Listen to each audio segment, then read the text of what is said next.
Well, welcome everybody to How to Draw Your Dinosaur.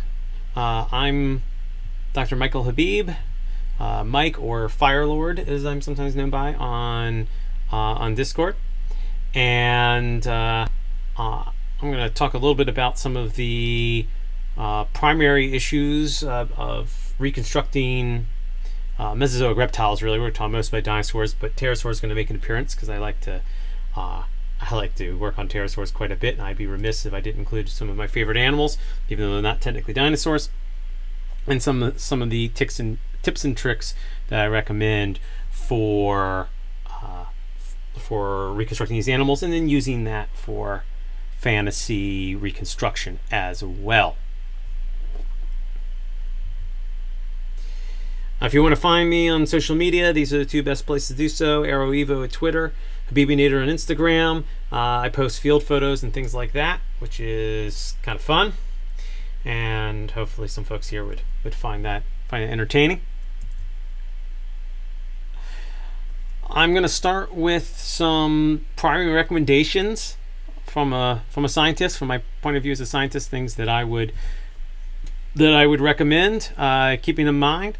First and foremost, don't shrink wrap your animals. The second is bring on the feathers. And we're going to talk about each of these in turn.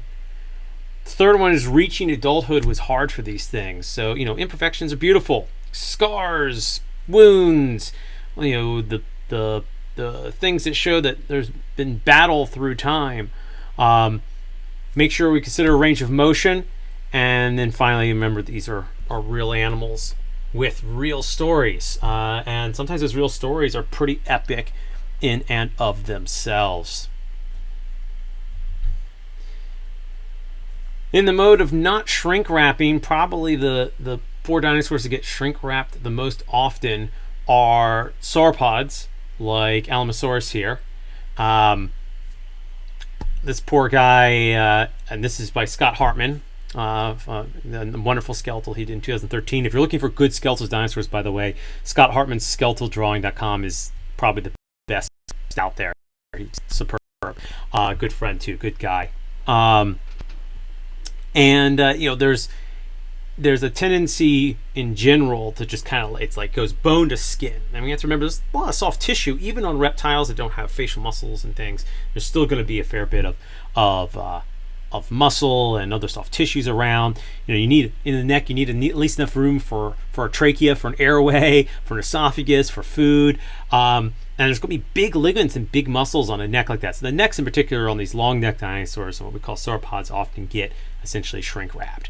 And or it's like the contour of the neck that's drawn in a life reconstruction is right along the bone. And there's no way that could actually be the case. These neck vertebrae are huge. They're really expanded. That makes them very strong. So those are some of the biggest vertebrae in the animal, probably the largest vertebrae in the animal. And that high bone strength suggests that there was a fair bit of weight on that neck. So, and this is just one example, but in general, we don't want to shrink wrap our dinosaurs. Reptiles in general are a little bit more, especially in the face, are a little more shrink wrapped than, say, a mammal, but because there isn't that extra layer of skeletal muscle in the face. But nonetheless, the rest of the body, these guys they're probably fairly muscular animals, and they shouldn't look emaciated all the time. So I think Scott's done a really nice job in here, I think, of putting in a realistic body contour. And you'll notice that the neck actually is still fairly narrow relative to the bony contour. Our neck is much thicker relative to the cervical radius than the neck bone radius than these animals, and yet the neck bones are so large that the neck has to be relatively thick. I've seen reconstructions where actually the neck vertebrae wouldn't fit inside the neck that's drawn, which of course is clearly impossible. A little fun story about these animals, or just give you an idea of the scale, because actually one thing that's kind of fun is with these big sauropods, these big long-necked dinosaurs, this is what are your chances to show things at their actual size, and without having, and make it really impressive without having to exaggerate, because these things were truly enormous, and sometimes it's actually underappreciated how big they were. In film and games, it's so common to supersize things, and even in the Jurassic Park and Jurassic World franchises, there were some things that were supersized, like the mosasaur, for example, has been greatly expanded beyond the size of any known mosasaurs. That's the swimming reptile that eats the white shark bait in Jurassic World. But when it comes to these land giants, these sauropods, some of them really were about the size of a baleen whale walking around. This is myself and my colleague Ken Moses, good friend. He's a ER physician, comes out with us in the field, and acts as field medic where needed, as well as just being a great guy to hang out with. And we're posing here next to a partially jacketed single neck vertebrae, single neck bone from a large long-necked animal, specifically from Alamosaurus. That's the animal you just saw, that skeletal up there. This particular specimen, its nickname is Daisy. And we're enjoying a little popsicle break here. We had some popsicles in a cooler on dry ice. It would stay frozen out in the desert heat in New Mexico.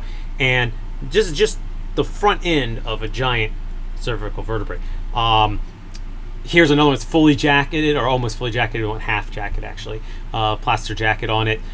Just one vertebra from the back. This is not even the largest vertebra from this animal. And to give you an idea of the scale, I had my prior student, now colleague and fellow professional, Joel Lee Cooperman, who's now a physician and a very good one at that, pose next to that element. And she's a petite woman, but stands about probably 5'4" inches tall.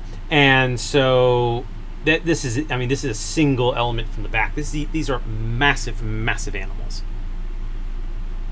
And here we are carrying one of those elements out. My awesome field crew. We had to carry it over all of this, by the way. The truck was beyond the horizon line there, where we had to get that too. And this thing weighed a few hundred pounds. It was a tough haul. Here's one of the smallest bones of the neck from that animal in lateral view, anteriors to our left lateral view, anteriors to our left, posteriors to our right, and that set of calipers here is set to 10 centimeters. So just the mid body of this, just the centrum, is like 2/3 of a meter long. This is from one of the smallest bones in this animal's body, equivalent to like the third neck bone down from your skull in your body, which, by the way, wouldn't even fill that 10 centimeters, or even close. And here's another one, right lateral view from behind it, just give you a little bit of the idea of how large some of these processes are that are anchoring muscles and ligaments. Like I said, lots of soft tissue around these things. You wouldn't see the bone contours. This is all, these big grooves and hollowed out areas are all areas for, in some cases, air sacs, but largely muscle and other sorts of soft tissues. Maybe some fat reserves. This is a wonderful illustration by Mark Whitten that I think really does a nice job of anti-shrink wrapping, if you will. A ceratopsian, Pachyrhinosaurus, with its big nasal boss, and it's just a really cool animal. He's shown it here shaggy because there are some fibrous projections found on a relative called Psittacosaurus, and it's possible that this animal, which is known to have lived in what would have been a reasonably dark and reasonably cold area, at least for the winter, might have had some insulation in the form of those same fibers, maybe more extensively. It's speculative, but it's not that speculative, and that, of course, can also fill out the body contour. So when you think about integuments, those can really make a huge difference too. You get flaps of skin and pouches and air sacs and all kinds of wattles and fibers. Modern reptiles, including birds, which are in fact living dinosaurs, have lots of this kinds of stuff on them, right? So it can really change the overall look of the animal. And we now know that a lot of them had things like that. And to give you an idea of how much integument can really change the contour of an animal, we always want to go back to living animals where we have more complete information and can provide good reference points for how anatomy works. Here's a quick sketch on the left of a barn owl skull that I did with a skull head lying around, and here's a barn owl photograph on the right from an Audubon guide. And look how much the face shape changes with the feathers. The actual skeletal contour is relatively long and narrow, and the face looks flat and broad. That's all a facial disc of feathers. And I bring this up at this point because we know that many dinosaurs were in fact feathered. The predatory dinosaurs, the theropods, were actually feathered, and we know now that actually many of them were feathered basically as much as any living bird would be feathered. It's not little tufts. I mean, it's become popular. Oh, put a few little fringes or kind of a shaggy covering on your Velociraptor. Well, Velociraptor is one of the near bird dinosaurs. That genus and its close relatives would have been about as feathered as this barn owl. So their body contour might have looked completely different than the skeletal contour. One of my favorite takes on a dromaeosaurid, on a velociraptor-like animal, this is Deinonychus specifically, is this bit by John Conway, this wonderful rendering by John Conway. A friend of mine works out of London. And he does some wonderful paleo reconstruction. He really takes the anatomy seriously. And this is an extremely realistic and very well informed illustration. We don't have any direct information on the integument of Deinonychus specifically, but we do for its close relatives, for Microraptorines, which are small dromaeosaurids, as well as from Velociraptor, the most famous probably of the bunch, which had quill knobs on its ulna, on one of its forearm elements. And in order to have quill knobs, it must have had true contour feathers with a really good, well-formed central shaft. So the thing basically had little wings. That's not to say it was flight capable, but it had anatomically, not aerodynamically, wings, and which could have done any number of different things for it. And so there is. It's not just that there's no evidence that they're really scaly, just a little bit of feathers. There's counter evidence to that. We know beyond all reasonable doubt that all the animals in this group basically had relatively modern looking plumage. And another good example of that would be this golden eagle size dromaeosaurid that was so well feathered that it likely could fly. And this is Chonguraptor, an animal I helped describe and name in 2015. The illustrations by Stephanie Abramowicz, who is our staff illustrator in the Dinosaur Institute, and is just absolutely phenomenal. And this show you see the human silhouette there for scale.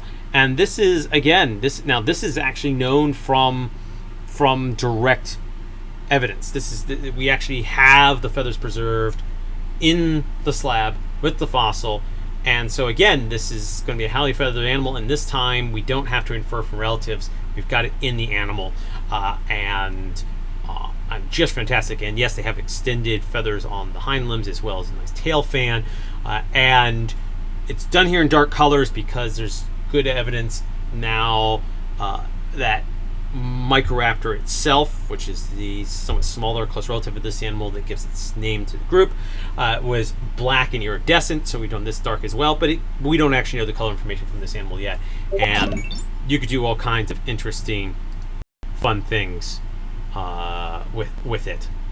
So keep that in mind too, that feathers are a great possible background for all kinds of color ideas and things of that nature.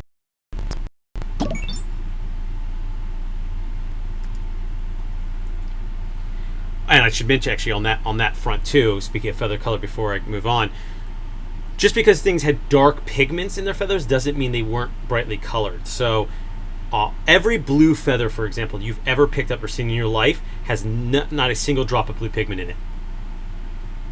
And that's because no birds make blue pigment. There's actually one group that makes a green pigment, which has a blue component in it. They're very rare. They live in Southeast Asia. I suspect that very few of you have gone out into the rainforest to find those specifically. So other than those potential exceptions, none of those feathers have blue pigment. Blue pigment's actually very difficult to make biochemically. And what they're doing to make blue instead is using structural color. The pigments in those feathers are dark melanins, like what's in like the hair of a dark-haired person like myself. And they are using dark melanins, and then the structure of the feather alters the light passing through it in a way, or alters the way in which we receive it, more to the point, in a way that makes it appear blue. We call that a structural color. So these things could have had some really bright structural colors despite having dark melanin. So there's a real interesting possibility there. And Tara Whitlatch and I played with that idea. She did a wonderful reconstruction of a blue, like a magpie colored blue, black, and white Microraptor for our article in the Journal of Natural Science Illustration a few years ago, for anyone who might be interested in that. I also want to take a moment to talk a little bit about range of motion in these predatory dinosaurs, these theropod animals. That was one of the things I mentioned in the initial outline of things to keep in mind. And I'm going to use as the highlight here, although I could go hours for all the different range of motion things we do and do not know, but there's a couple things I want to mention here. First of all, they're not many very small vertebrae have lots of range of motion. They have fair range of motion at the neck, but it's going to be stiffer than a swan or something. And more importantly, the shoulder cannot just randomly dislocate and do all kinds of crazy things. And the reason why those things are probably fairly obvious to many of you, but the reason I bring that to bear here is because, personal pet peeve, and that of a lot of paleontologists, if you take those into account, if you have the anatomical proportions correct on an animal like this, and this is Allosaurus, again by Scott Hartman, wonderful, well measured skeletal, and an animal that is often depicted using its hands that have huge claws on it, and its arms to grab things while biting them. And if you take into account the anatomy here and actual plausible range of motion, what you'll find is that the hands cannot get anywhere near the mouth. That is, it has to break its neck, dislocate its skull from its neck, or dislocate its entire forelimb in order to get to the positions that are often shown. And in fact, in order to grab anything with its hands, it has to basically miss it with its face and hit it with its chest, which probably means that it wasn't using its hands in predation very much. We don't really know what they were using them for. But even these supposedly robust armed, long, large clawed, larger handed critters, as opposed to like a tyrannosaur, for example, which famously have these reduced forelimbs, have forelimbs that are not really the business end of this animal. The business end of this animal is the face, and really, if you're doing some kind of paleodocumentary or doing something that requires at least a fairly realistic depiction of one of these animals, the arms probably shouldn't be doing all that much. They would be very helpful in maybe helping the animal stand back up after it's been laying down or crouching. It could pick up some meat it wants to walk away with, but it has a hard time even seeing its own hands, much less bringing them up to the mouth. So please stop contorting your Allosaurus. Would be wonderful. Thank you.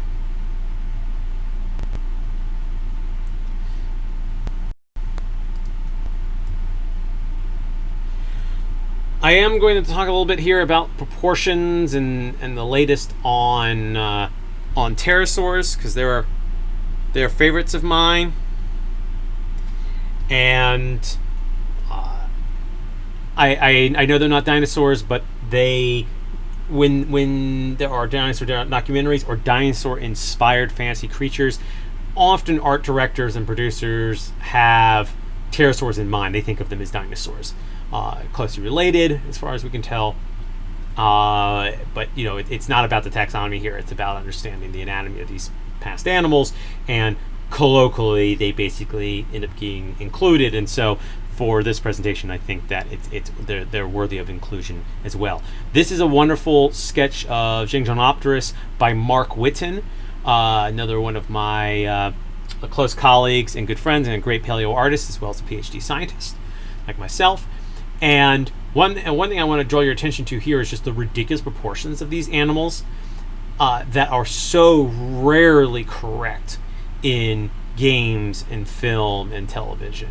That not only worth noting here because from those for those kinds of reconstruction projects we want to get it right, but also because this is a nice example of some really wild proportions that we know actually work on an animal that can be really great inspiration for an oddly proportioned fantasy animal, an animal you want to kind of push to the limits and look weird and strange and everything, but still play as being realistic and plausible. Well, here's an animal that was real, the ultimate in realistic, and yet really pushes the limits of what we're used to.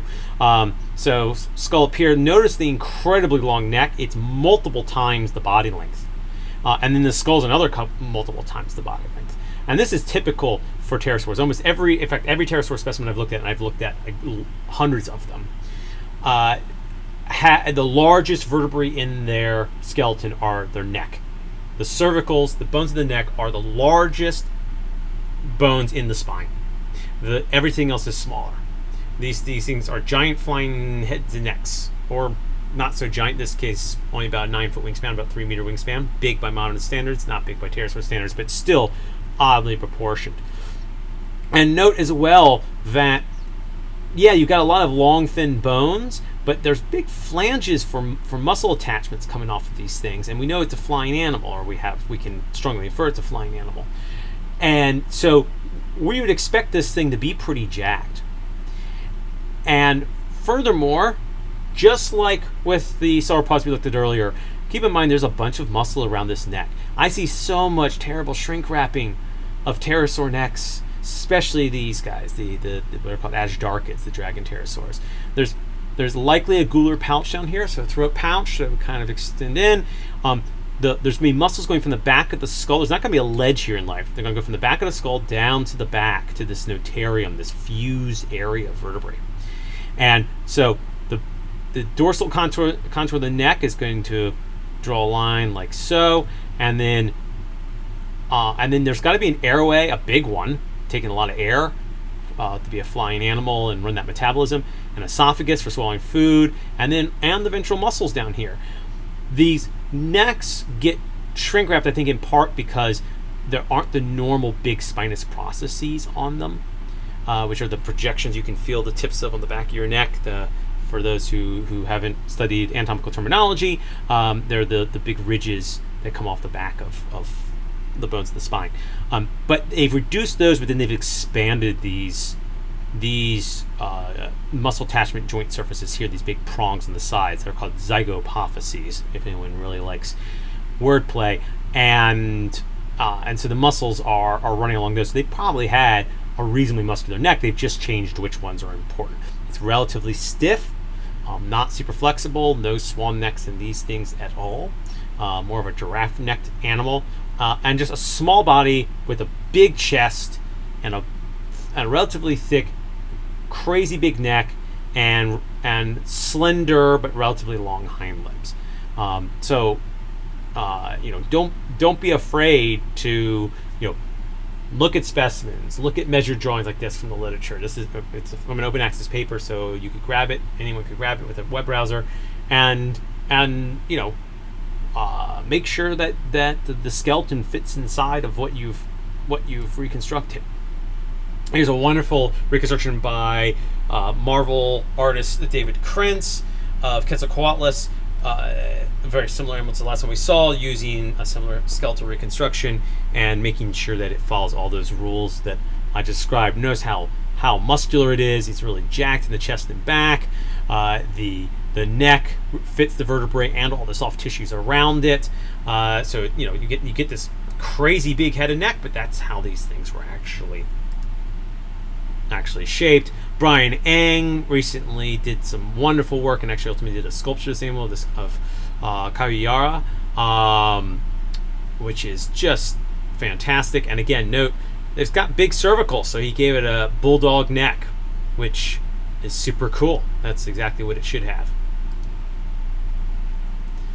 For fun, some stuff that my buddies did with this, with the same measured information and consulting work that I did. Oh, I did consulting work for them, and then gave them the anatomical information we just mentioned with measured drawings and muscle reconstructions.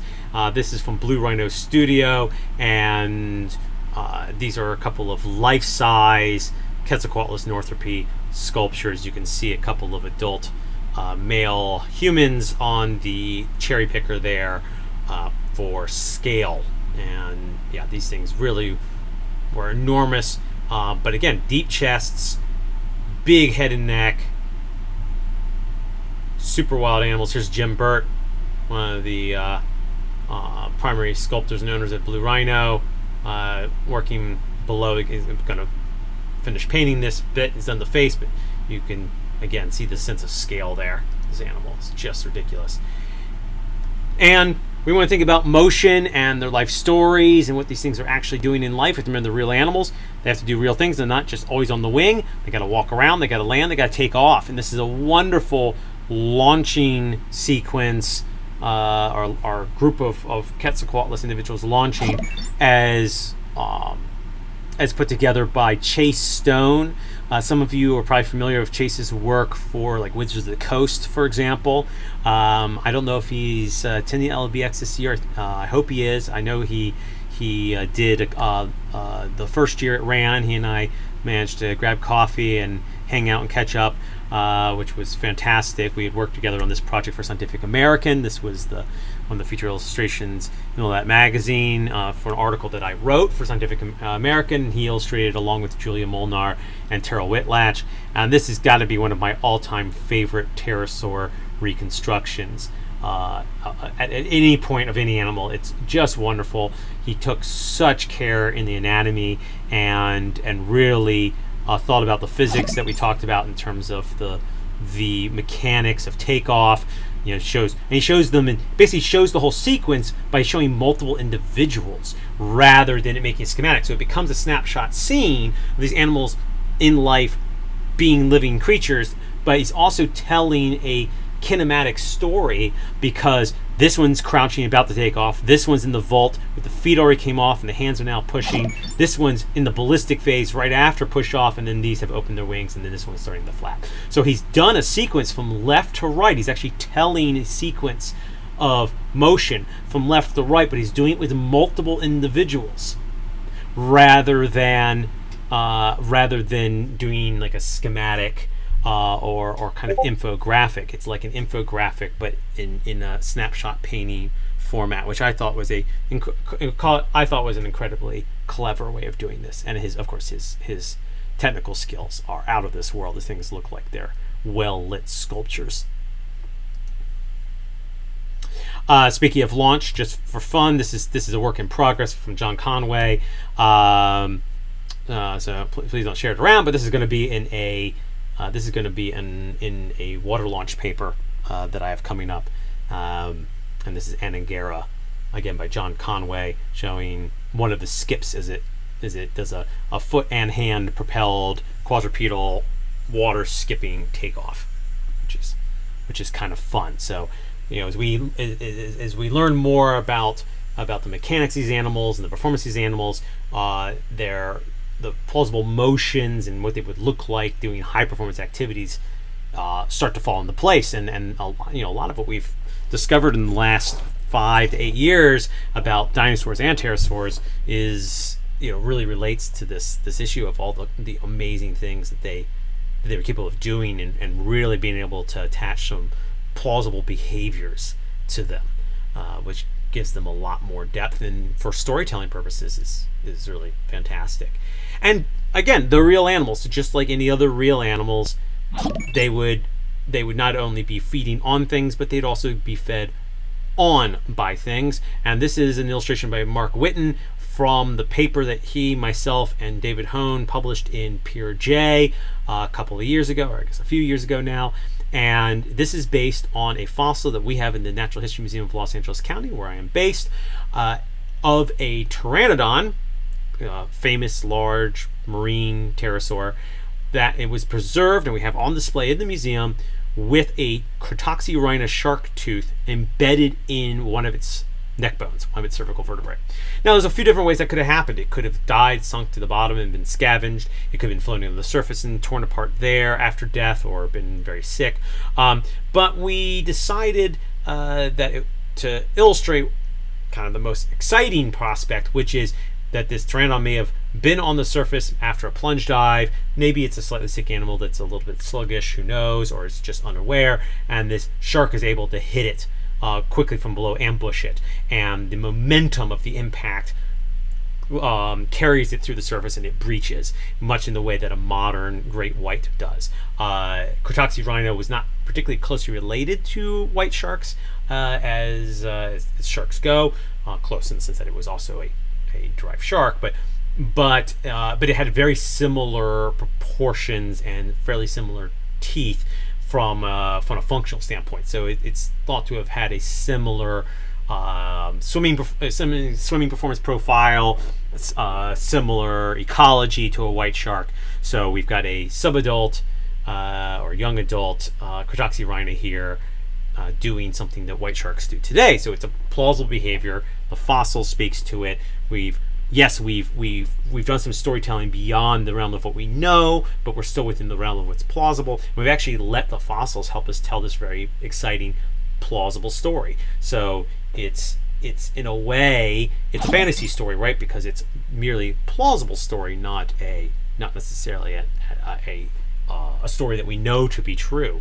But we know parts of it are true, and we can do really good visual and textual storytelling from real animals doing real things, which is really cool. And dinosaurs and pterosaurs, more than a lot of other animals, a lot of even fossil animals, I think end up suffering from classic tropes of trying to fit implausible stories to them to make it exciting. And in reality, you don't have to do that. You don't need the predator attacking an animal 10 times its size, which it would probably never do, engaging these gladiatorial combats, because the real things that happened were pretty gnarly in and of themselves. So the fossils can be a source not only of anatomical information, but also great storytelling.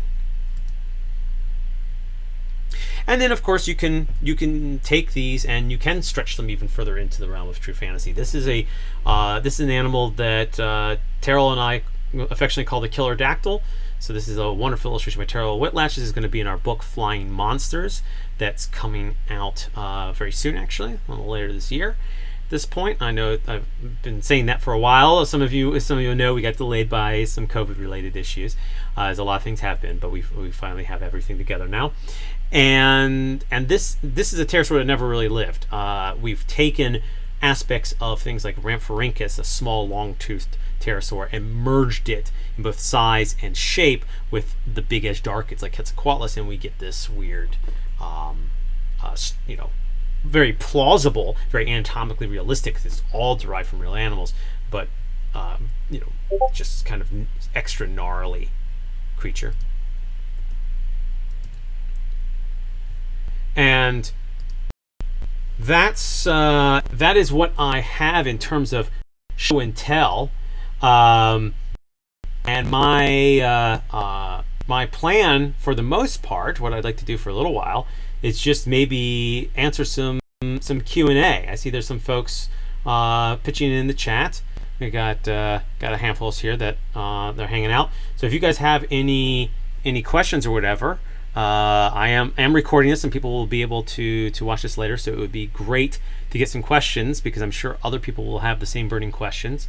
And if they're watching this later, they won't have the opportunity to ask themselves. So if there's any particular questions you guys have, now is the time. So Dragon Feathers asks, how does one get into published paleo illustration? So there's a couple different ways of doing it. The way that, for example, that Mark Whitten, whose illustrations I shared a couple of here, I'll go to one of his bits. There's this is the one that everyone loves of the shark breaching is one of his. So he is a scientist artist like myself, although his artistic skill is more practiced and stronger than my own. I'm a fairly simple pen and ink artist. I do more like technical kinds of illustrations, but regardless, he has that joint background, and so he started by actually painting some of his own discoveries, basically. But what a lot of the best paleo artists have done is they teamed up with paleontologists who most of whom are not artists and cannot illustrate their own work, and really do need someone who will take the care and time and interest to do proper anatomical reconstructions. They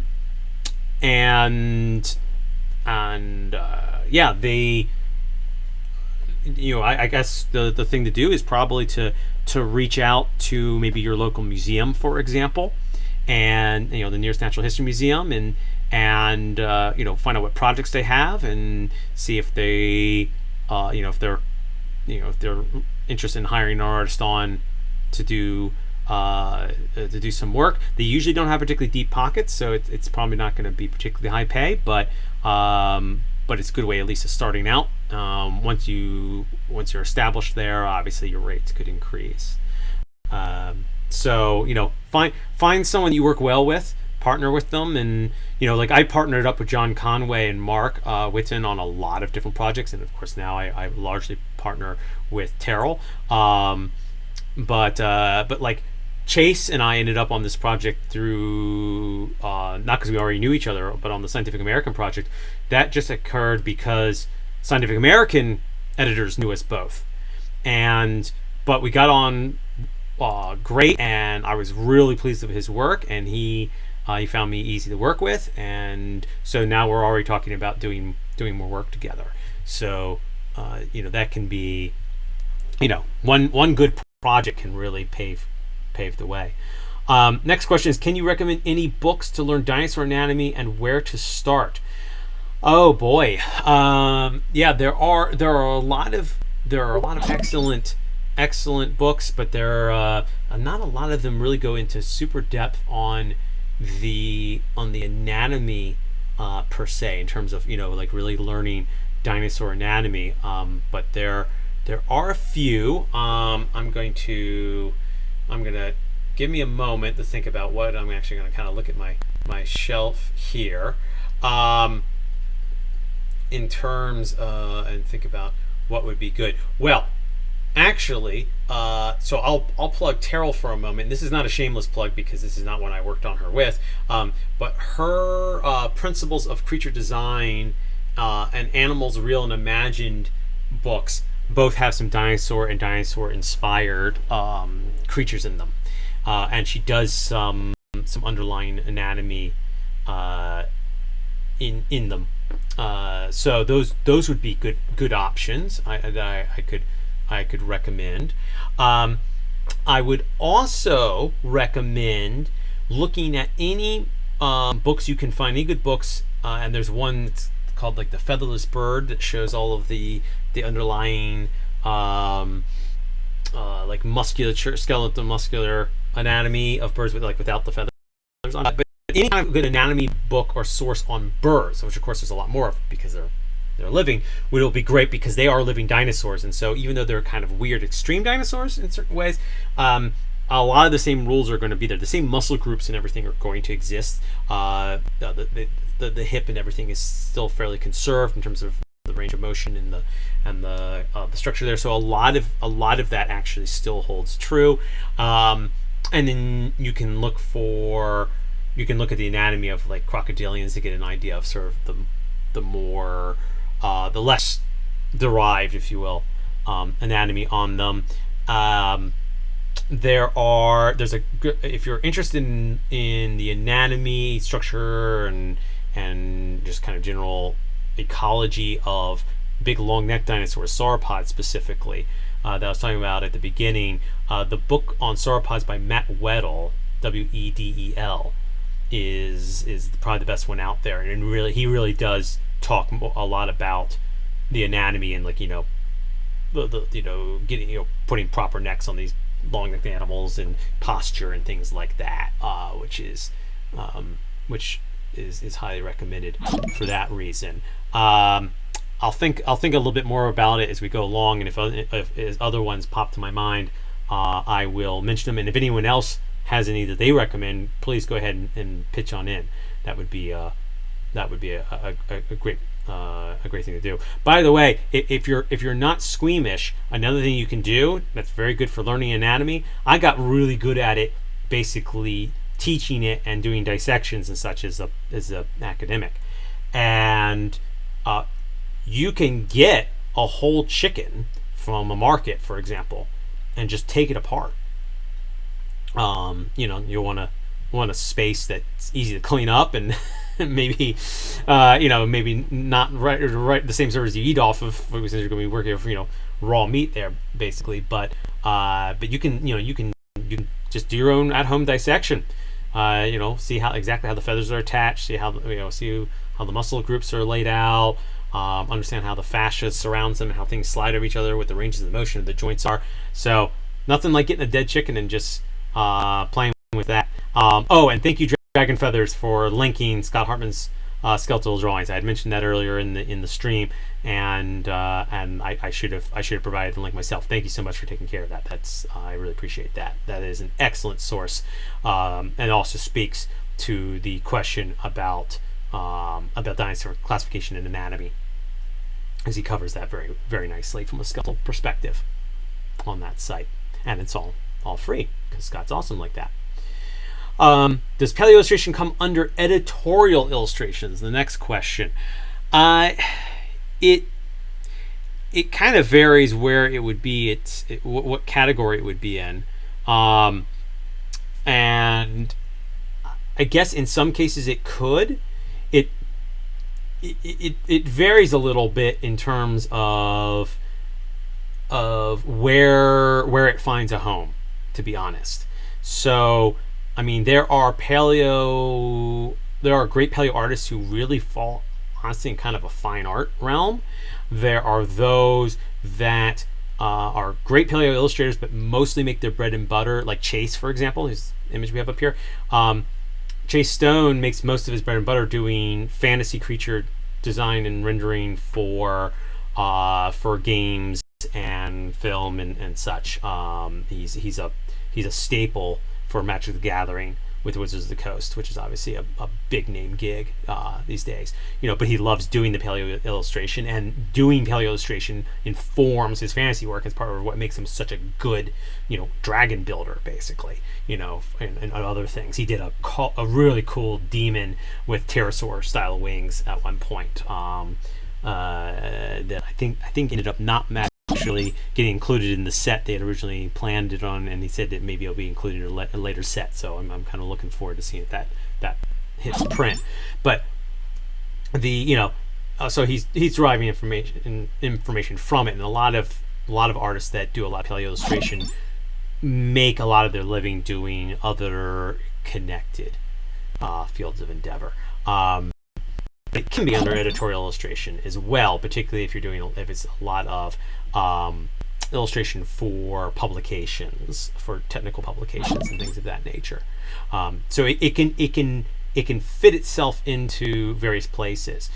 My recommendation, really, from a marketing standpoint and kind of training standpoint, there is to train in and market yourself as an excellent comparative anatomist who understands the foundations of vertebrate anatomy well enough.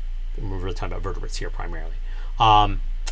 That you can not only understand how living animals work and can depict their inner workings, but you can also reconstruct fossil animals, and you can build plausible fossil or real animal inspired fantasy creatures that will read true to a viewer and make the story more powerful.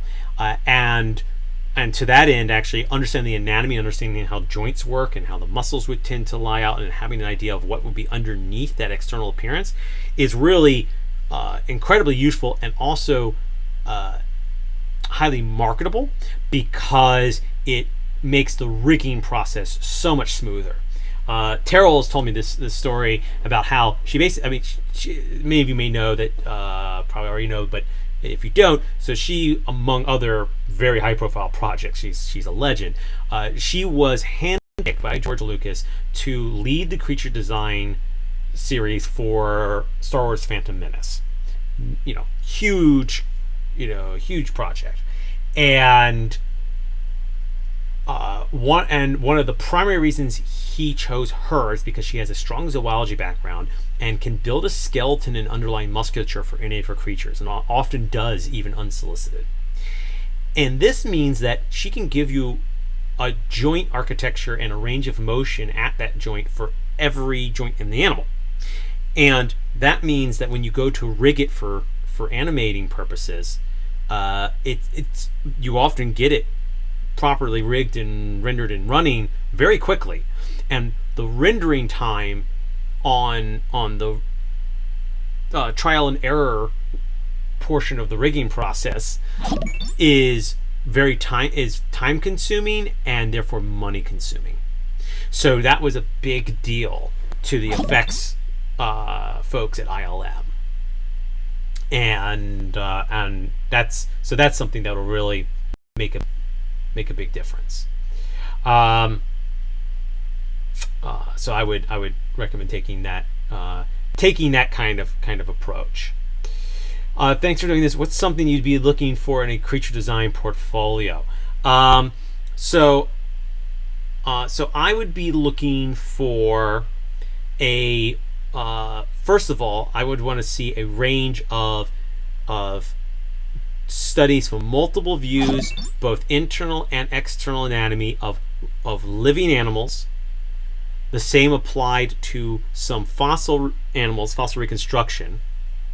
And then of course I'd want to see, probably most of the portfolio would be novel creatures that were applying those principles. I also like to see that there's some different poses and motion shown in those for those designed creatures, so you can or a potential context for how they would live and operate. What's their ecology like? What kind of so it shows that you have an ability to match an animal to its environment and an environment to an animal, right? So you have an idea of how things fit into a world, because it's important for storytelling. And then I guess sort of as a sub note and kind of final note under that, it shouldn't. It's a real turnoff when everything is just mouth open, roaring constantly, and the only behavior shown is hunting things down. It's even in a action-packed, horror sci-fi film, there's still going to be moments where the creatures are not doing super intense things, and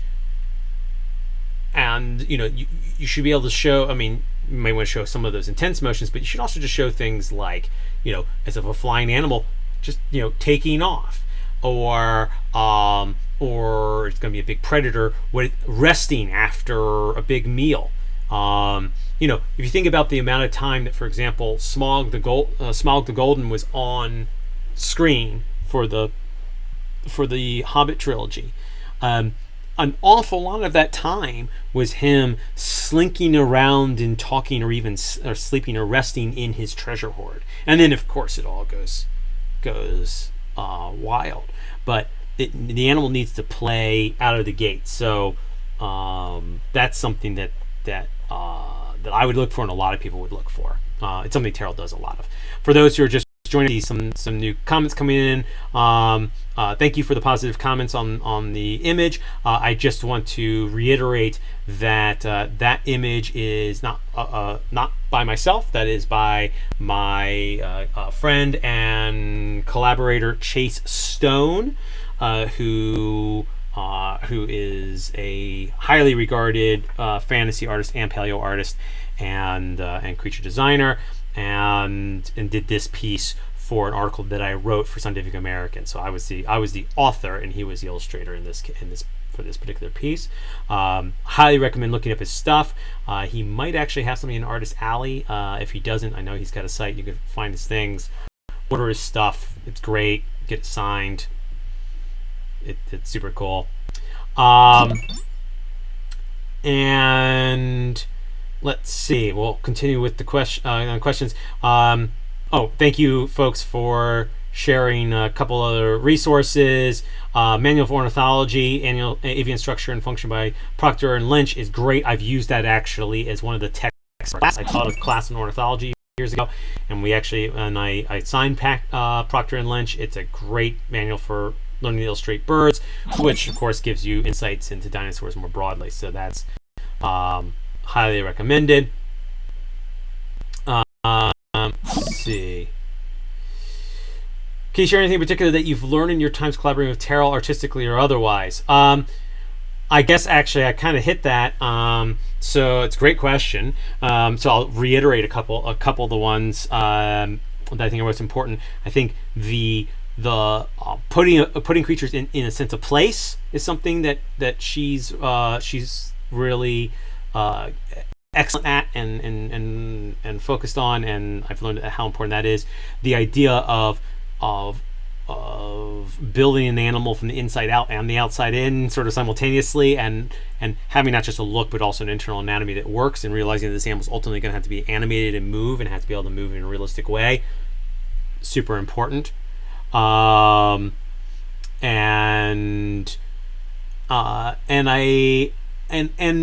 I guess one thing I didn't mention before, but she's mentioned a few times in some of our joint presentations and just some of our one-on-one chatter, that's really been useful for her, is she has a tendency to kind of throw in a little extra, like she'll, even if it wasn't asked for immediately, she's created this creature and she'll create like a growth sequence for it. She'll like do a juvenile to go with the adult, just in case, and that gives it more of a sense of biology, even if that's never used, and sometimes it gets used. And so that can be, thinking about its life, thinking about the life cycle of a fantasy creature, and the fact that it's got to grow into an adult, so it had to start as a baby. What's the baby like? That can really give you a sense of place for it, give you more of a sense of what the animal does and how it does it from a storytelling perspective, and it can also potentially lead to additional art that gets picked up by the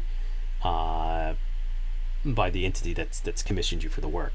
So those are some things. Hopefully that helps DigiRiff with your question there. I think those are some of the top ones. I appreciate that Dusty has jumped in with Unfeathered Bird, which I mentioned earlier in passing, but I forgot to mention the author is Katrina Van Grauw. I really should have mentioned that. She's phenomenal.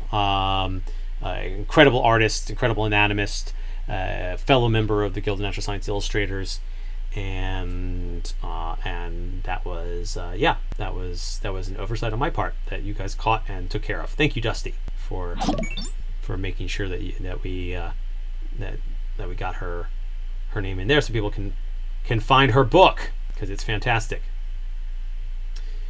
And as a follow up with from Tabiko here, Tabiko, I hope I'm saying folks' handles the way you prefer. So you mean actually to include studies of living animals in the portfolio? Yes, absolutely. Terrell actually told me that when she put in her original portfolio, when she was first getting work, and she got good work pretty much off the bat. I think our first major film project was Men in Black. So I mean, it's like, have you ever worked for anything small? So I figure she's doing it right. She told me that most of her portfolio was living animals. It was she didn't even have much fantasy animal in there, but they could see from that she understood anatomy, she understood motion, she understood different poses and views and positioning and range of motion, and she understood the relationship between external appearance and internal anatomy, and figured that she would be able to relate these to fantasy builds easily. So yeah, so it ended up working out brilliantly. And yeah, I would absolutely include them, include real animals. Keep in mind that you're often going to get commissioned, typically to visually realize the imagined creature, character, what have you, that someone else has imagined, that fits into this story that someone else is building and telling, and you're commissioned to help be a part of the team that tells that story, which is a very cool, powerful thing to be doing. But it does mean that while they like to know something about your preferences in terms of creatures, they care more about your abilities from a standpoint of anatomy, range of motion, animation friendly designs, that is things that can be rigged properly. It's not the joints are not a black box, and rendering and making and really making it compelling. And there's a special challenge when the thing is real or was real for an extinct animal, in that regard, actually, because people know kind of what it looked like or what it looks like, and so I would absolutely include studies of living animals, extinct animals, and fantasy creatures in any portfolio for creature design, even if you hope or expect to do nothing but fantasy creatures for your entire career. Next question. If you're working, a couple of great comments in there, by the way, from Kai Ventura. Yes, it does look amazing. It is cinematic, and Chase is a master. I agree with you 100%. So next question. If you're working on art and writing for many hours on long days, do you typically prefer standing or sitting while you work? Do you have any suggestions for how to set up your space for long-term comfort? Any chair racks? So I spend long periods of time working on art and writing. In my case, more writing than art. I do a lot of art editing, and then a lot of writing. I do a fair bit of kind of early sketching and essentially storyboarding for projects, and to give them a sense of like what the general motion, or to make corrections. I'll make corrections visually. That's how I primarily use my own rendering abilities these days. Actually, it's not creating fully rendered pieces, but as in a consulting or oversight capacity, supervisory capacity, editing or correcting pieces that others are working on. And the easiest way to communicate with fellow artists is visually. So that's how I kind of sketch things out. So I spend a fair bit of time doing that, and then a lot of time writing. And I'm giving those details just so you know where this is coming from in terms of my own, what my actual activities are, because if you're doing other sorts of things, if you're doing a lot of highly rendered detailed work, and you're on your Wacom tablet or what have you much of the time, then your mileage may vary a little bit. But I prefer to be to be sitting, but to get up regularly to stretch and do bits of exercises. And actually, my particular routine is a little bit unusual, in that it's because I'm a Kung Fu student and have been for some time. I'll get up and do a stance exercise that includes both some stretching and strengthening and postural work for brief periods. It only takes a few minutes of that to really work some things out. Every half hour or something, I'll just get up, do some stance work, sit back down, continue to work. Sometimes I really get into it and I'll just be pouring away for multiple hours without moving, and then I usually feel pretty stiff afterwards. So I try not to do it too much, but it does happen. And anyway, so that's what's happened with me. I don't have any specific chair recs. Actually, I'd like to get an upgrade for anyone chair recs. I'd love to hear those too. Please put them in the chat. Um, all the books mentioned by memory. Is there a list I can screenshot copy? Oh, there is. Yeah, they're in the chat. So if you go up to the probably the first third of the chat here, you should find them. Some of your wonderful fellow attendees here were good enough to write out and even link some of the things that I mentioned verbally. So do note though also that this is being recorded, and I've given Lightbox permission to include it on lightboxexpo.com indefinitely. So you can also go back and check the verbal mentions without having to remember them. So don't worry about committing it all to memory. Do you think there are many jobs for people to work primarily in creature design or creature art? Seems like most jobs are character with animals included designers. I don't know how many creature design jobs there are, to be honest. That said, I also think that there are fewer people looking for creature design jobs compared to character work. I think being able to do some of both is probably a good move. If you are solid on creature design and really are good at anatomically informed creature design, you can probably do humanoid creatures pretty well, even if detailed human facial renderings are not your jam. A lot of characters are not that human, so that would give you a little bit of both worlds. Would be one way of bet hedging on that.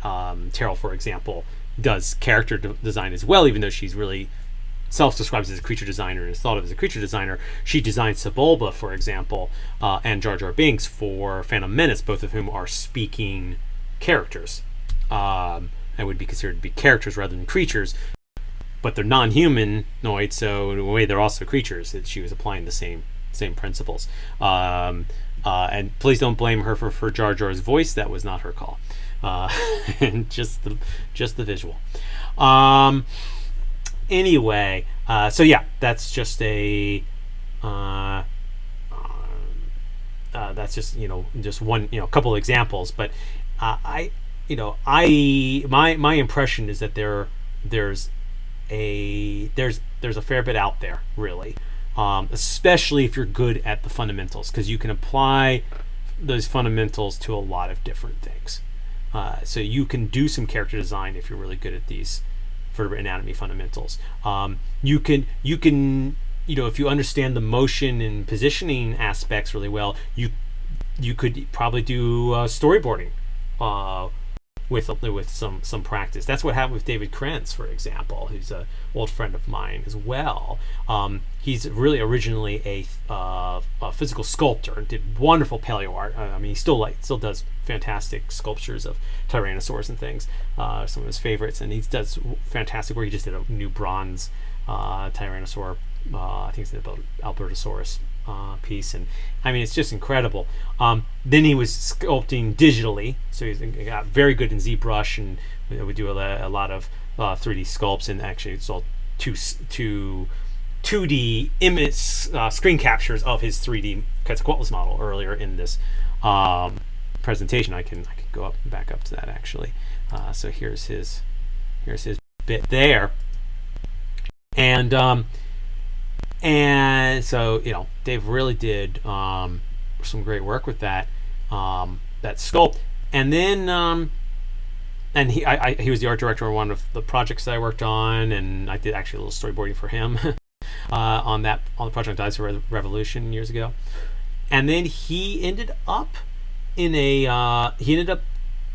doing, I think, as he was doing art directing, he found himself doing a lot of the storyboards to pitch story on things, and he got picked up by Marvel, and now he's one of the primary storyboard artists for Marvel. You look at his IMDb list, and it's basically everything in the Avengers franchise. It's incredible.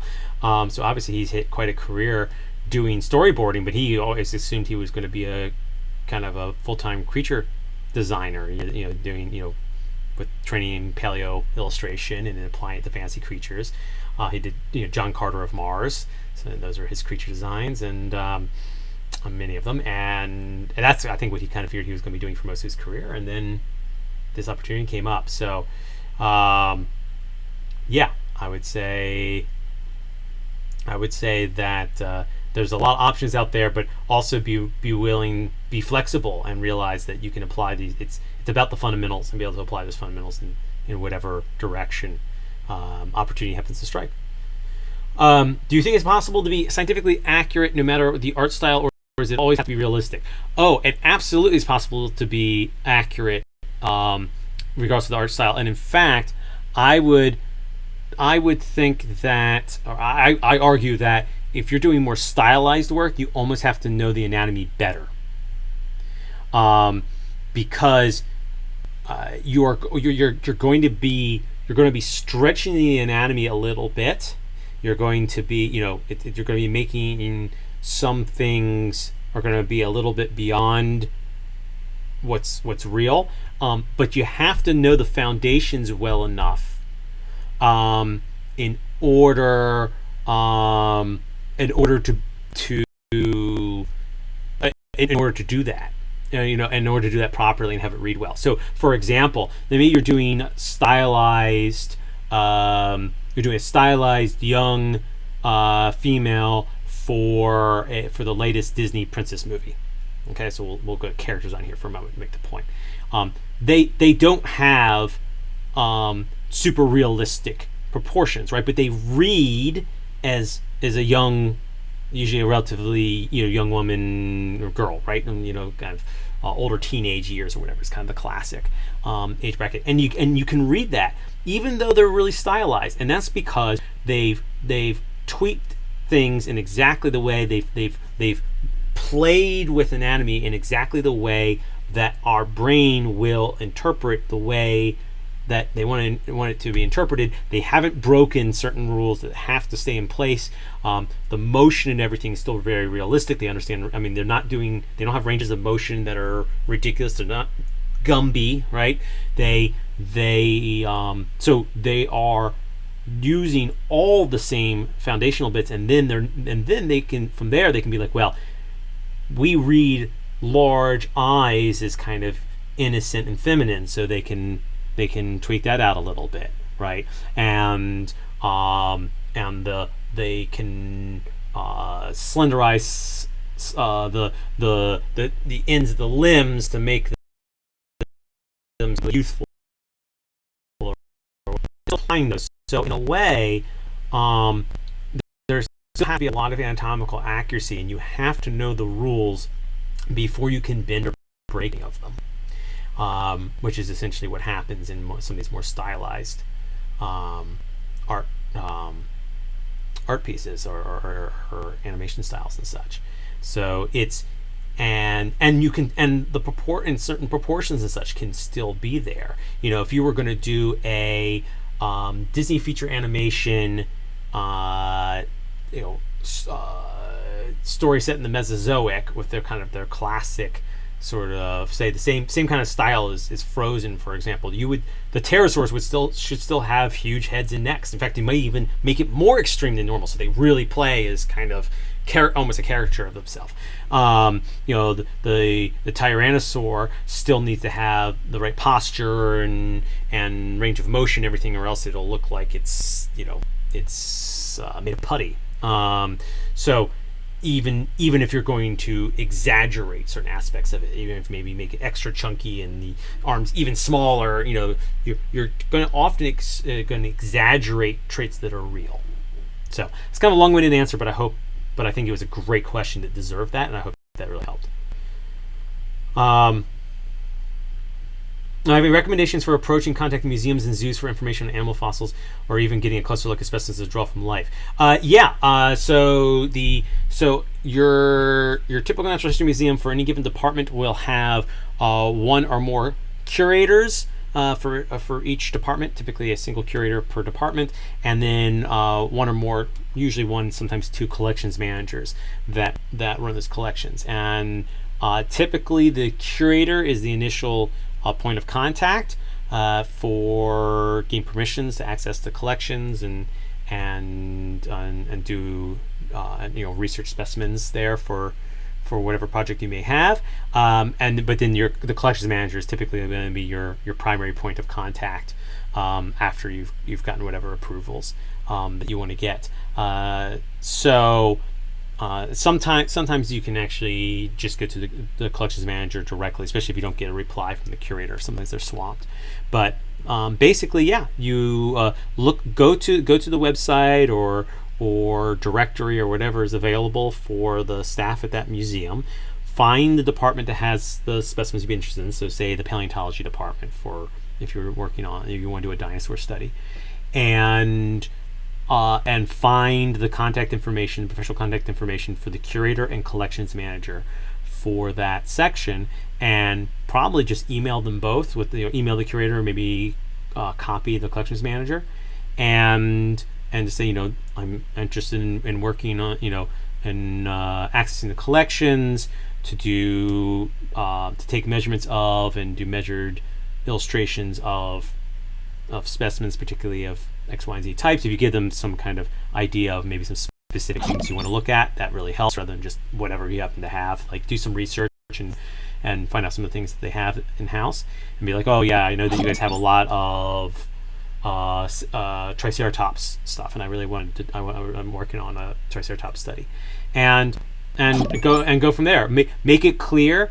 that you that you're not doing anything that's destructive sampling, because they like that, that you're doing something that will be entirely non-destructive, and depending on the policies, it may have to be linked to official project, or in many cases it can just be for a personal project. It's fine, and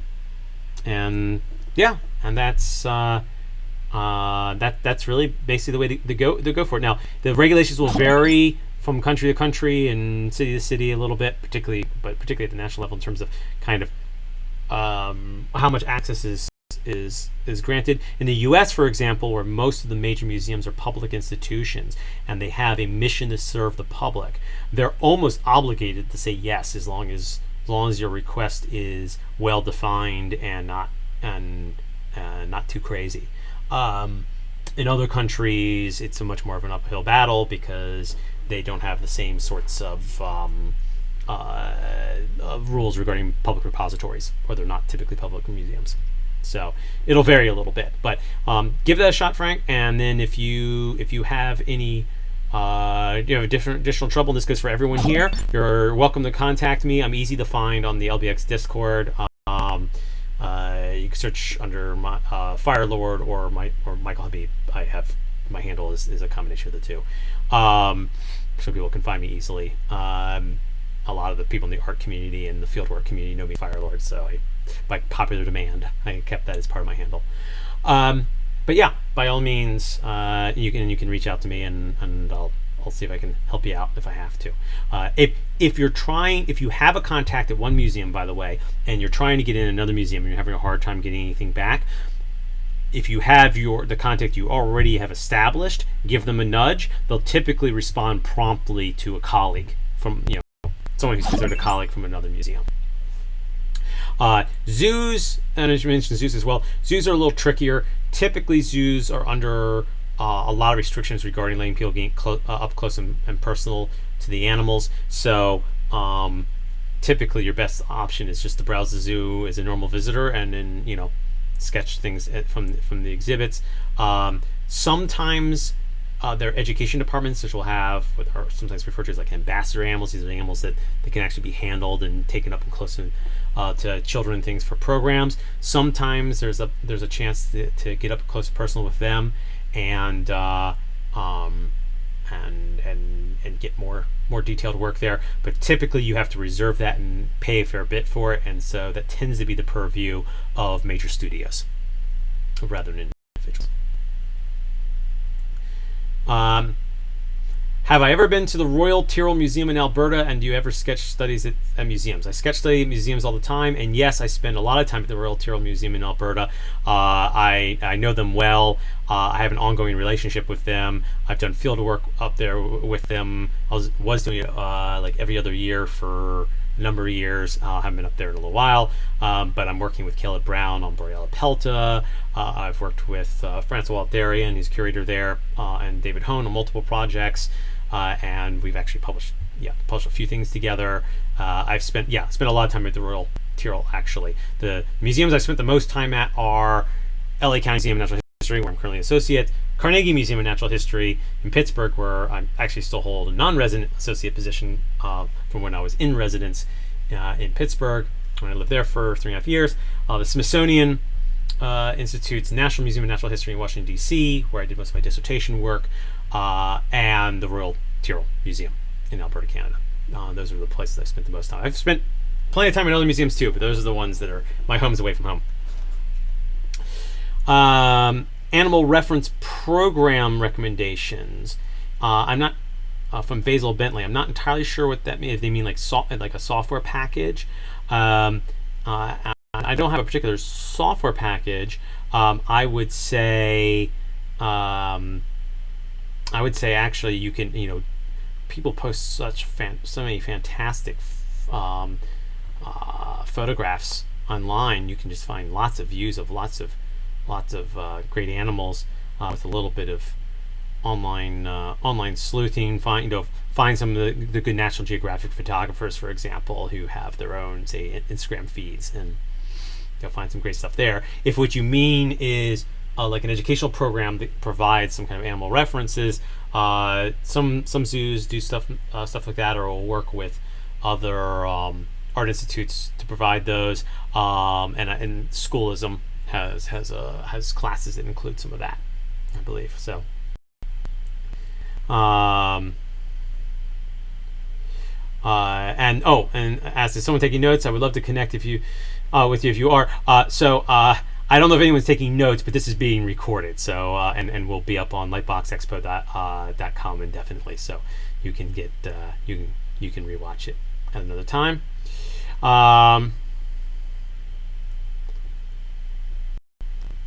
Let's see. So okay, it looks like these are some positive feedback. I'm glad it can be of help. Awesome. This is Jason Natan. Additionally, I'm on NAMI books where he's interested in just joining. Thanks, Fiddler. That's awesome, Fiddler. What a great list. Put it all in one place. Really appreciate that. Could I talk a little bit about skin wrapping? Sure. So, I mean the trick really with the skin wrapping, I sometimes call it, don't shrink wrap, is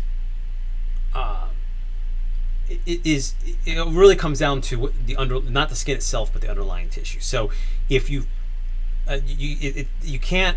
There's a tendency, I think, to want to jump to the external appearance. That's because you're thinking about your end product, and you have to be present in your process, and you can't. You need to take a glance forward every so often, but then think about where you're at. Kind of like checking the mirrors on your car, right? You need to do it frequently, but you don't drive by just looking in your side view. So, in the end, you're going to need a life reconstruction, but you need to think about all the parts and everything that's there. And what typically happens is there's this, in animals where you just have a skeleton to go by, is that there's a tendency to jump from the skeleton to life reconstruction really directly. I think a tendency to want to try to go super fast, and I do understand that a lot of times that is a demand to try to go really fast, but and in that process, it's so easy to think of the bones as being the contour of the body, but really our skeletons are just an internal scaffolding for a really mobile, dynamic sea of soft tissues that it's just an underlying scaffolding that are built up around that. they're not just coating it. They completely engulf, and in many cases completely hide the contour. Most cases completely hide the contours of the bones. And then the skin's on top, and they have subcutaneous tissues, and then the skin on top of that. And so it's important to remember all that's under there in terms of those contours. For things like the neck, a lot of like the anterior neck, for example, that the front of the neck, a lot of the contour there is actually made by like the airway and some small strap muscles and things like that. In other parts of the body, a lot of the contour is produced by skeletal muscles. These are your voluntary muscles, so the things we think of as muscles. So the muscle anatomy is going to give you a lot of your contour. And there could be other things, like you can have air sacs just below the skin and stuff like that, but filling out some of the shape. But it's and then you can play with that a little bit as well. But at the baseline, you need at least a good estimate of the muscular anatomy. And you can start to find patterns after a while in terms of like kind of about how much muscle there is around certain bones across vertebrates. It's actually fairly consistent in a lot of cases, which will really help. The only place where the bone often forms something pretty close to, but it's still not identical to, the external contour would be in the face in non-mammalian vertebrates. So mammals are unique in having facial muscles that we use all these facial expressions. So all the other things, your lizards and snakes and birds and crocodilians and sharks, you name it, pick any other, bony fish, etc. Some of them have really kinetic, mobile skulls. Actually, skulls have some joints in them, and the skull can do lots of things there, but they don't have facial muscles that are mobile on the surface. So they don't have facial expressions the way we do. That's a mammalian thing. Incidentally, they have those same muscles. They're just not on their face. They're on the neck. So mammals are flipping them onto our face. That's what we actually do developmentally. We take these muscles from the neck and we flip them onto our face, and as a result, the nerve that goes to our face goes down first out of the skull, and then it has to do a weird S curve to make it up to the facial muscles, because it starts going to where they used to be, basically down towards the neck, and then it's like, oh shit, you're a mammal, and it does this weird S curve thing. It's called the facial nerve. And if it's injured, you get a paralysis on that side of the face called a Bell's palsy. It's bad news. It's something I have to lecture my medical students on with some regularity. But anyway, so we have all these facial expressions. They've got all this extra neck motion, all these, and like they have like neck expressions, right? So you see all these dewlaps, these flaps of skin, everything come out like on lizards and stuff. Those are all those expression muscles coming out on the neck, and that's actually the normal place for them in most vertebrates, and then mammals fold it onto the face. So in a mammal, the skull, the underlying skull versus the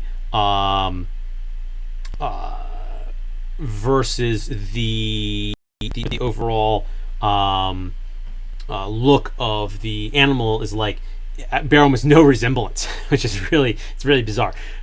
In everything else, for the most part, the skull gives you a pretty good idea of what the head overall looks like. But then once you get after the skull, it's a bone scaffold inside a sea of muscle.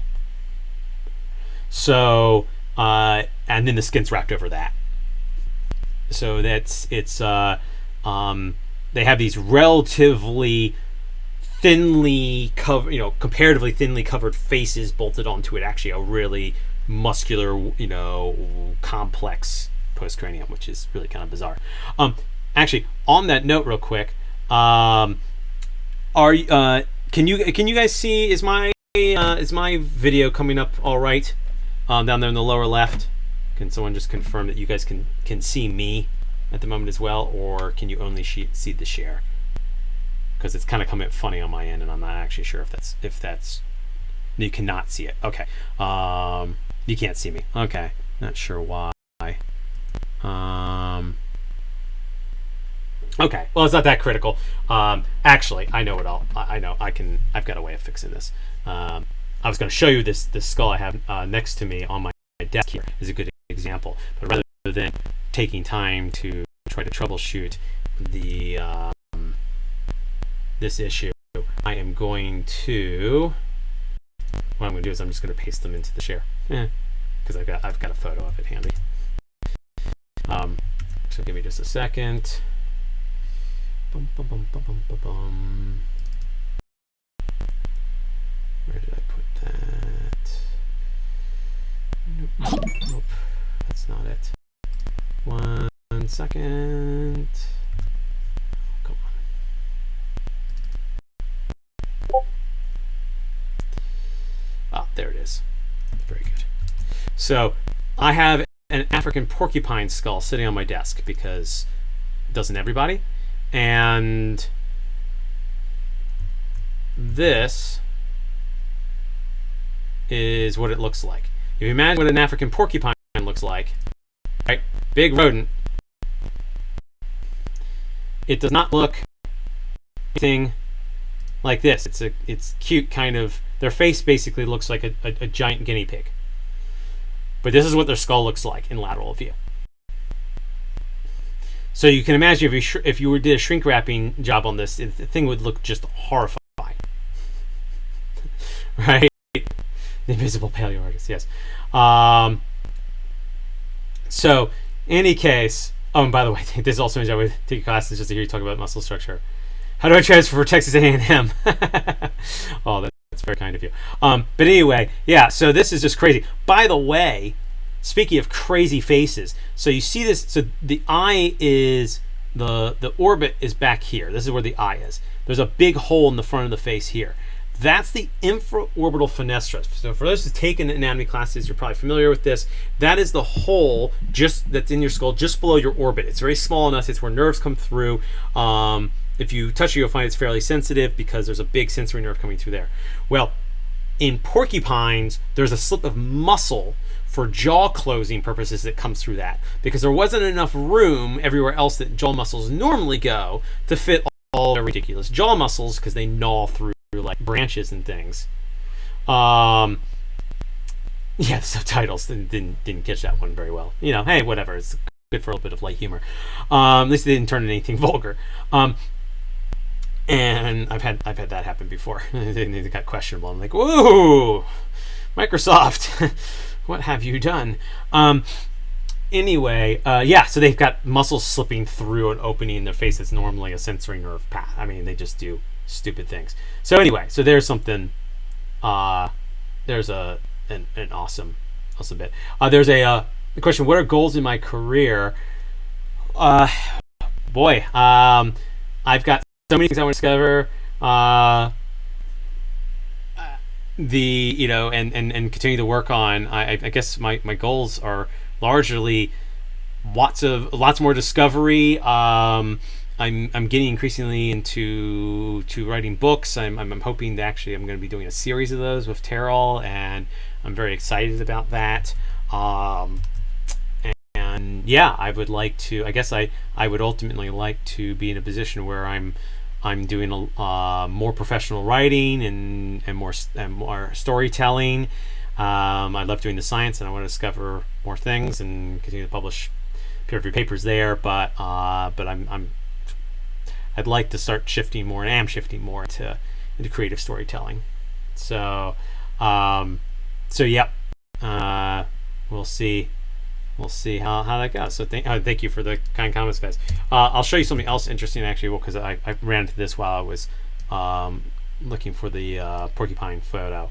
I'd forgotten I'd also taken this photo a while back, which is cool. This is a mount of Alamosaurus at the museum in Denver, and that's just a museum in not Denver, Dallas, Texas.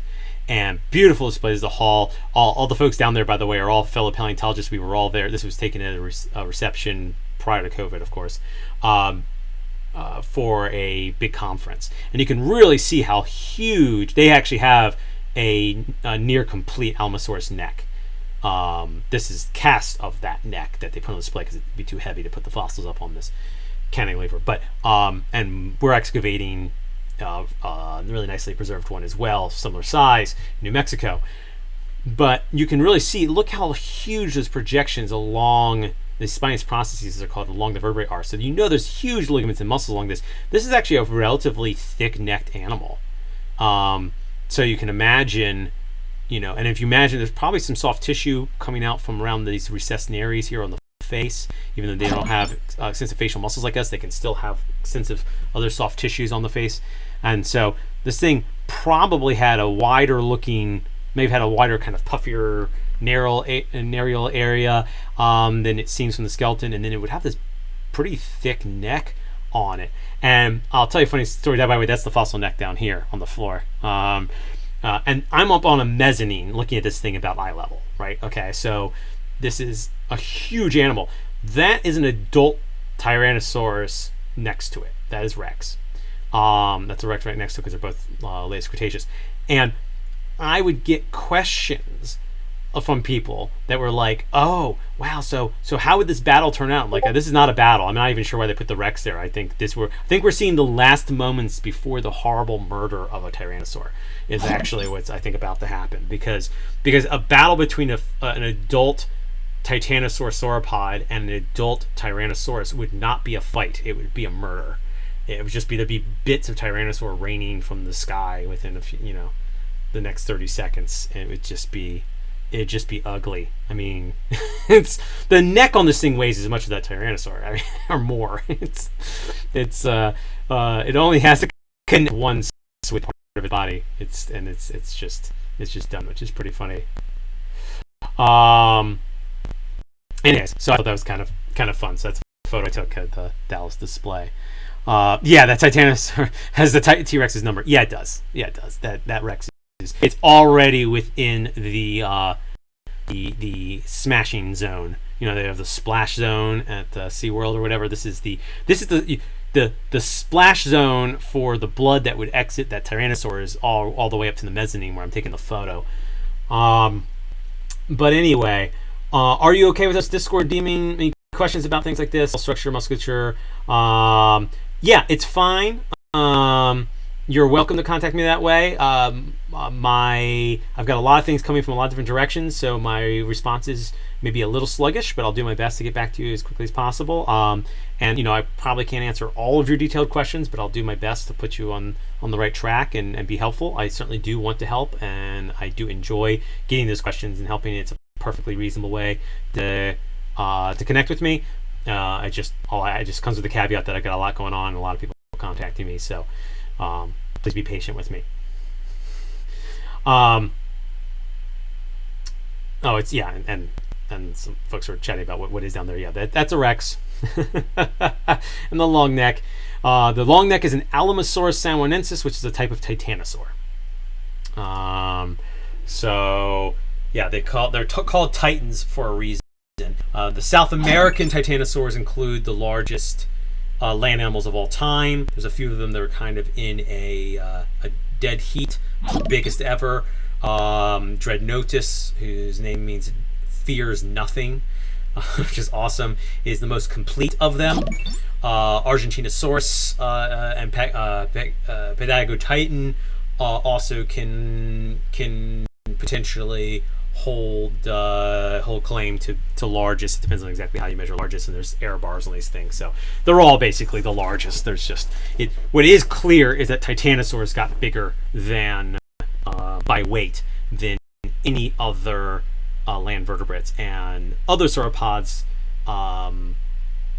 probably some of the largest diplodocid sauropods probably became the longest land animals of all time.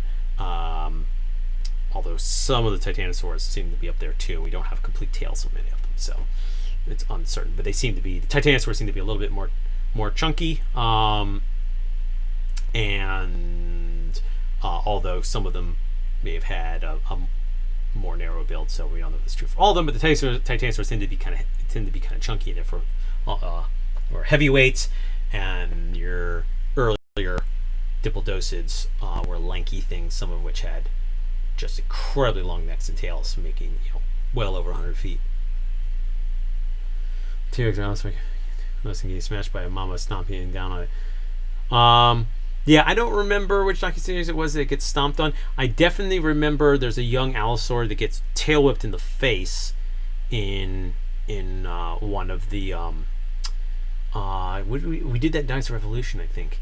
That's based on a fossil where we actually found a young allosaur jaw, or a jaw from a young allosaur that had been, or like subadult, that had clearly been badly broken in a much earlier stage of life because it had actually healed back. It had healed back poorly. It was like all gnarly. They're all snaggle-toothed and stuff now, but they had survived because they had managed to heal. So we came up with a story around what may have happened with that animal. I don't remember with Walking with Dinosaurs who gets smashed. I think it's an allosaur getting smashed by one of the big by a large sauropod. That was a time period because that's late Jurassic. Allosaurus is mostly known from the Morrison Formation, and that's one of the time periods where the size difference between largest, at least relatively common, carnivore and largest, actually quite fairly common adult herbivores was enormous. You had brachiosaurs and diplodocids, including diplodocines, like Diplodocus itself, as well as the patasaurines, like Apatosaurus and Brontosaurus, they were the chunky end of the diplodocid range. All these tens of tonners walking around with typically the largest predator you find in most locations is like an allosaur, like fragilis at like 2.5 tons. It's like wow, sucks to be you. Except it probably didn't suck to be them because they probably had a smorgasbord of young dinosaurs to feed on.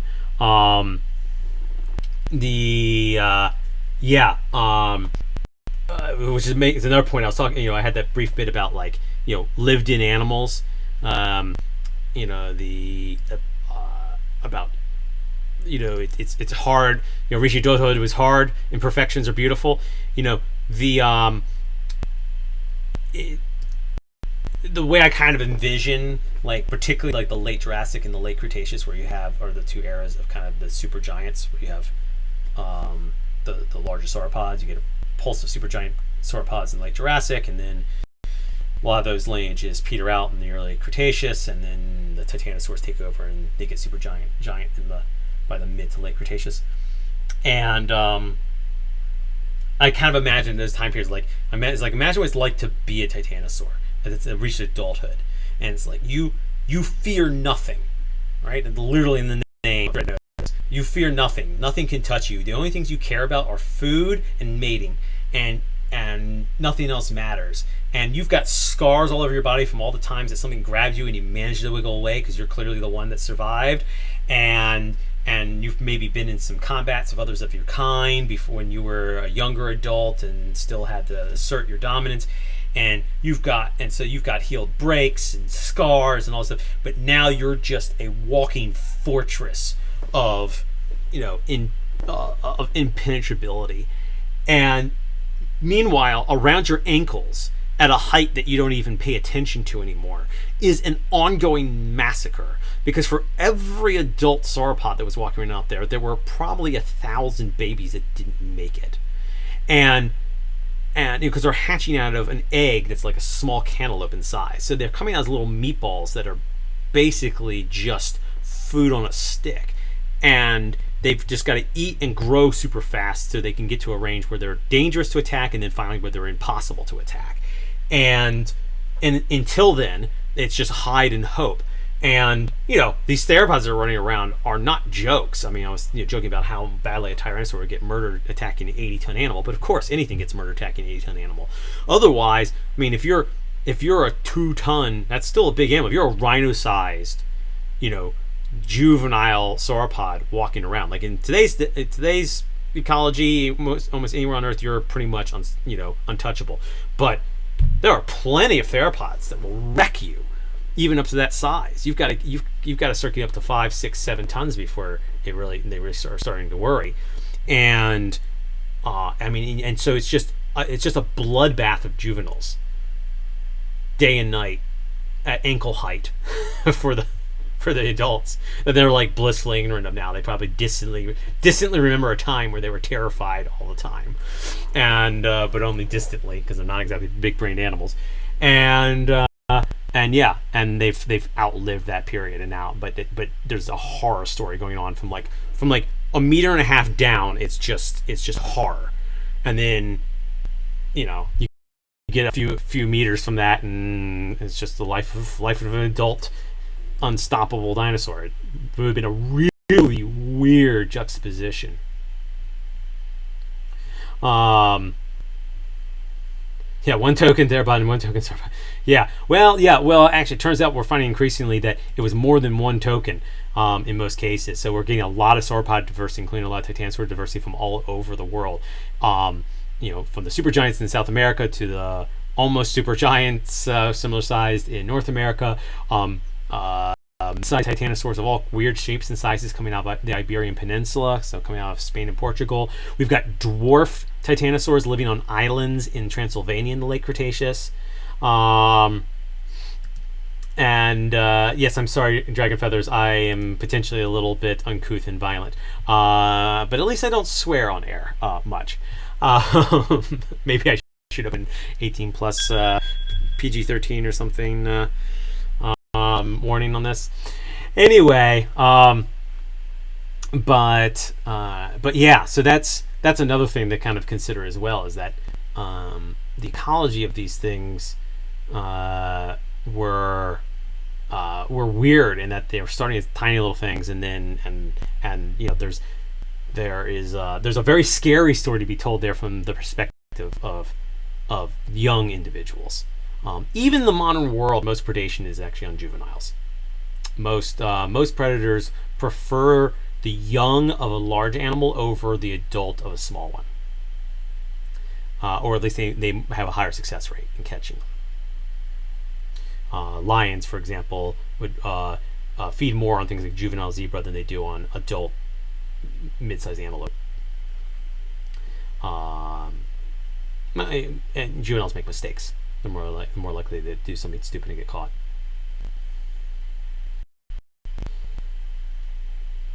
Yeah, by the way, Pitch, I noticed the same. I'm getting the same thing actually on what I see of the feed. The purple dots seem to show where the that should be the border of where the face cam should show up, and for some reason it only shows up in the dots. The motion, that's my motion there. I don't know what's going on with it. I'll troubleshoot it later.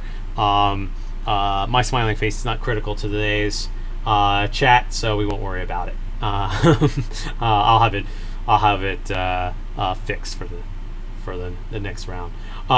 Do I stream on a regular basis? No, this is my first stream ever. I actually got Twitch up and running for this presentation for Lightbox. I wanted to give it a shot, and it seems to have worked fairly well, so I think I might start doing it regularly. So if you think I should do it regularly, tell me so, and I will. I'll make it at least a semi-regular thing. But this is you are watching the inauguration of my Twitch stream here, which is why I have some technical difficulties, like my visual not showing up properly. But so it goes. Yeah, you should draw dinosaurs. I agree, Lantern. I wouldn't have guessed. Well, thank you. I appreciate that. Maybe when they see your face. Yes, well, I imagine when the next time I can have that up and running. I have a feeling I know what's actually the problem, but I also am pretty sure I'd have to restart the stream to fix it, and I didn't want to did, so we'll deal with that later. To do a Dino-November challenge, by all means. One dino a day. So I highly recommend it. I think that would be great. I usually do a few. I'll do a few ink sketches. I can't do one a day. I've got too many other things on my plate. But are there other questions from folks? Anything else that I can help answer before we wrap up here today? What has been the most oddest, most interesting stories a fossil has told me about the life of a dinosaur? Well, while technically not a dinosaur, close enough. The one I shared earlier about the shark biting the pterosaur is certainly a favorite. Um, the fact that we actually have the tooth embedded in the neck of Pteranodon is a great one. And again, this artwork is by Mark Whitten. I'll emphasize again that other than the photographs and one quick owl sketch, none of my pieces actually showed up in this. I'm using this as a simultaneous plug for some of my colleagues, some of my colleagues and co-authors and co-artists on various things. So as a reminder, today a bunch of stuff from Mark Whitten, John Conway, Terrell Whitlatch, Chase Stone, I think were the list. So go check out their stuff. They've got Terrell's got some wonderful books. All of them have fantastic prints and stuff that you can for sale, one place or the other that you can buy. Highly recommend it. Mark's got some great books actually too. He's been doing a bunch of art books recently, including some guides on the anatomy and reconstruction of fossil animals. So actually there was some questions about that earlier, and now I feel really remiss because I've got a bunch of art in here and I should have mentioned those. So that would be one. I would look up Mark Whitten, Witton. Look up Mark Whitten's paleo art books. He's done a series of them now, often with like a different theme. Like I think he did like an aquatic one and like a pterosaur one. Yep, there we go. Thank you, Lantern. And they're excellent, and they're written specifically for people who want to do paleo reconstruction, but would also be really useful for anyone who wants to do paleo-inspired fantasy creature design for narrative art commissions in the world of games, film, and television, for example. So highly recommend those. Should have plugged that earlier. I mentioned Terrell's, for example, which are written with that in mind. Mark's are also written with that in mind. So I'll add that to the... Yep, there we go. Thank you, Dragon Feathers. You're over it.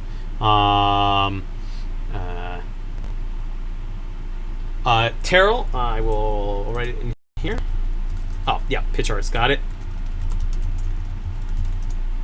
There's the full name for everyone. Yep, cool. We said her name multiple times. Does she appear? Well, she will appear. We'll appear together tomorrow. So that's actually real quick. I'll put in a quick plug. Terrell and I will be presenting tomorrow a presentation called Amalgamation. 1 o'clock p.m. tomorrow, all about building hybrid creatures and how to do that in a realistic way and some of the fundamentals on that, and we'll show off some of the hybrid creatures, some of the mixed creatures that are going to be in one of our upcoming books, as well as some side project stuff that she's got that will be shown off for the first time. Yep, so by all means come on by that if you can, and also talking about the asking about crazy stories, I will give you one other one, maybe kind of our parting story for today. So there seems to be an interesting story surrounding this individual. So this is this is a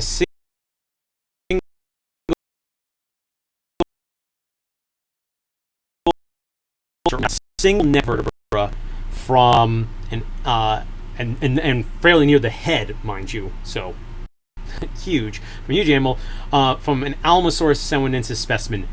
Probably might be a new species of titanosaur. We're still working on that. We're still excavating her. It's a multi-season project. And we don't actually know it's a female, but we call her the students nicknamed this one Daisy and the other one Duke. We've got two titanosaurs out there. And this is me and Ken Moses. So now you can see my face, even though you can see my face down in the corner.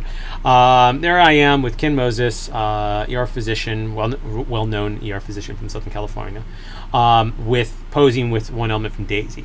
And if you look around it, though, you'll notice it's nothing but sandstone of the same color, same texture, nothing. It looks like we're playing childhood sandbox. Except I'll tell you right now that's really compacted and a lot harder than it's most of it's sandstone. It's a relatively soft sandstone, but still stone goes.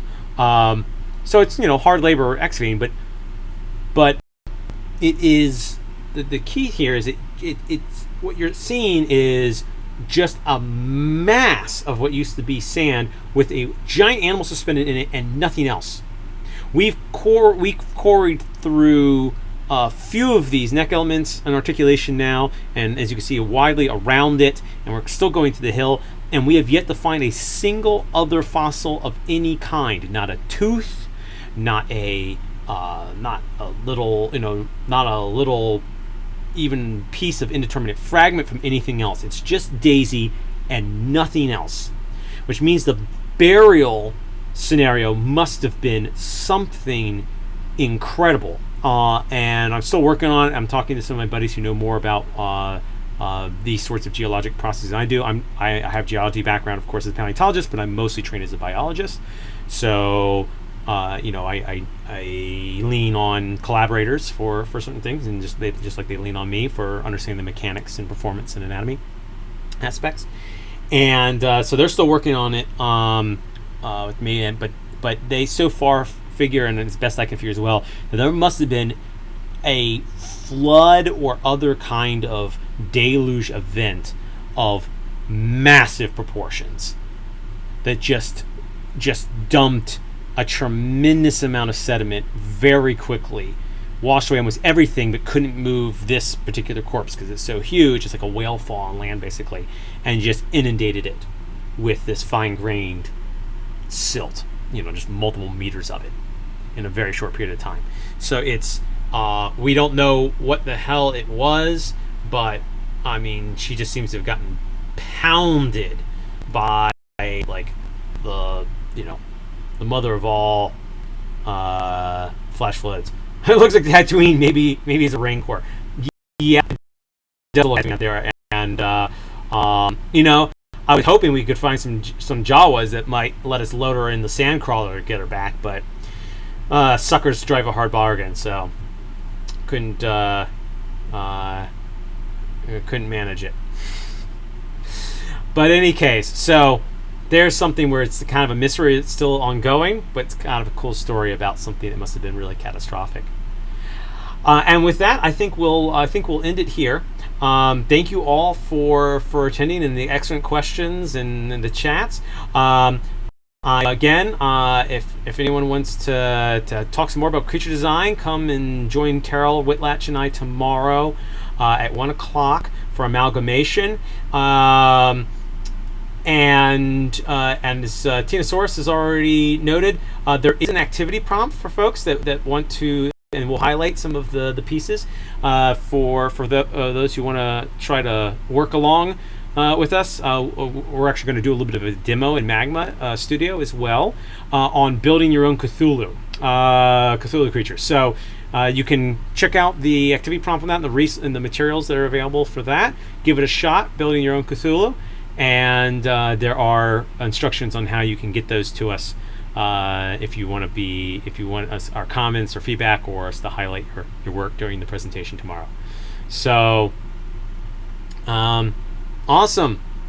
Will-O-Wisp Neo Lantern is Will-O-Wisp on Discord if anyone wants to nerd about this talk. Cool. Well, maybe I'll nerd with you guys at some point. Thank you all very much. Have a great time at the rest of LBX. And I wish you all the best in safety, health, and creative discoveries. Good adventures, everyone. Cheers.